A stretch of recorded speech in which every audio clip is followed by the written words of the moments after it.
বাবা কি গরম! রসগোল্লা খাওয়ার জন্য মনটা কেমন আনচান আনচান করছে। এখনই কটা রসগোল্লা পেটে পুরে দিই।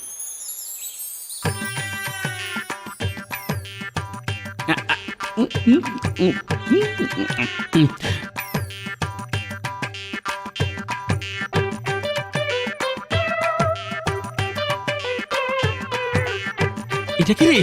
এর আগে তো আমাদের রাজ্যে কোনোদিন দেখিনি। কি জানি বাবা, কারো আত্মীয় হবে হয়তো। না, অনেক বেলা হলো, এবার বাড়ি ফিরি, নইলে আবার গিন্নি রাগারাগি শুরু করে দেবে।